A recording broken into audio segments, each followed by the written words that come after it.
Welcome to my official channel of smart healthy app. Hello বন্ধুরা, কেমন আছো সবাই? আশা করি সবাই ভালো আছো। আমি আজকে আলোচনা করব সুস্থ জীবনযাপনের জন্য 7টি বৈজ্ঞানিক উপায় নিয়ে, যেটা করলে আমাদের সুস্থ ও শক্তিশালী জীবন এনে দিতে পারে। বাট 5 নাম্বার হ্যাবিটটা মোস্ট ইম্পর্টেন্ট, যেটা আমরা অধিকাংশ মানুষ মিস করে থাকি। সুতরাং সবাই ভিডিওটি শেষ পর্যন্ত দেখবেন। তো চলুন শুরু করা যাক। নাম্বার 1, স্বাস্থ্যকর খাদ্যাভ্যাস। আমাদের শরীর একটি গাড়ির মতো, তাই ভালো মানের জ্বালানি দিতে হবে। ভালো ডায়েট আমাদের কোষগুলোকে শক্তি যোগায় এবং রোগ প্রতিরোধ ক্ষমতা বাড়ায়। গবেষণায় দেখা গেছে যারা প্রতিদিন ফল, শাকসবজি, বাদাম ও গোটা শস্য যেমন ডাল, বাদামি চাল ইত্যাদি খান, তাদের দুর্বল হওয়ার ঝুঁকি অনেকটাই কমে যায়। অন্যদিকে অতিরিক্ত চিনি ও ট্রান্স ফ্যাটযুক্ত প্রক্রিয়াজাত খাবার কোষগুলিকে ক্ষতিগ্রস্ত করে এবং ডায়াবেটিস, হৃদরোগের ঝুঁকি বাড়ায়। তাই প্রতিদিন রঙিন ফল এবং শাকসবজি খাবেন অ্যান্ড ফাস্টফুড ও অতিরিক্ত প্রক্রিয়াজাত খাবার এড়িয়ে চলুন।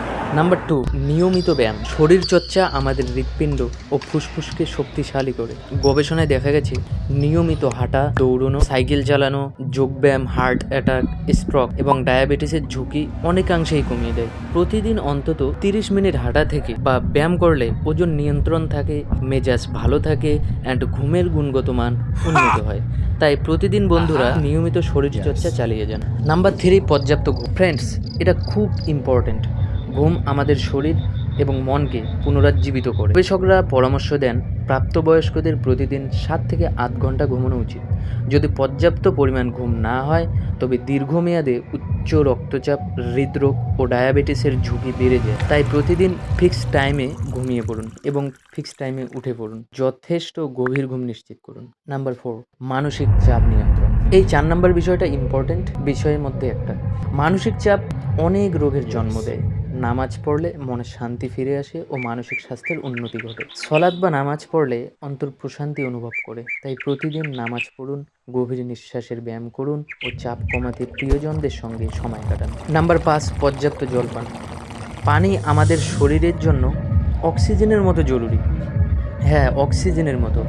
গবেষণায় দেখা গিয়েছে যে যারা দিনে পর্যাপ্ত পরিমাণে পানি পান করে তারা কম দীর্ঘস্থায়ী রোগে ভোগে। তাদের জীবন কালও বেড়ে যায় তুলনামূলক। তাই প্রতিদিন সকালে ওঠার পর 1 গ্লাস পানি পান করুন। নাম্বার 6, ক্ষতিকারক অভ্যাস পরিহার। কিছু অভ্যাস সরাসরি আমাদের স্বাস্থ্যের ক্ষতি করে। ধূমপান যেমন হৃদযন্ত্র, ফুসফুস ও রক্তনালিকাকে মারাত্মকভাবে ক্ষতিগ্রস্ত করে এবং ক্যান্সারের ঝুঁকি বাড়ায়। অতিরিক্ত মদ্যপান লিভার, হৃদরোগ ও মানসিক সমস্যা ডেকে আনে। তাই যদি ধূমপান করেন এখনই ছেড়ে দিন, আর এগুলো হারাম। নাম্বার 7, সামাজিক সংযোগ। মানুষ সামাজিক প্রাণী। বন্ধু পরিবারের সঙ্গে সম্পর্ক ভালো থাকলে মানসিক শান্তি, সুখ বৃদ্ধি পায়। রিসার্চে দেখা গেছে যারা নিয়মিত সামাজিক মেলামেশায় থাকে তাদের দীর্ঘায়ু পাওয়ার সম্ভাবনা বেশি। তাই প্রিয়জনদের সঙ্গে হাসি মুখে সময় কাটান, বন্ধুদের সাথে আড্ডা দিন। আমাদের ইসলামে রাসূল সাল্লাল্লাহু আলাইহি সাল্লাম বলেছেন যারা আত্মীয়তার সম্পর্ক বজায় রাখবে তাদের আয়ু বৃদ্ধি করা হবে। তো এক্ষেত্রে বোঝা যায় যে মানুষের সাথে সুসম্পর্ক বজায় রাখা এটা মানুষের আয়ু বৃদ্ধি করার একটা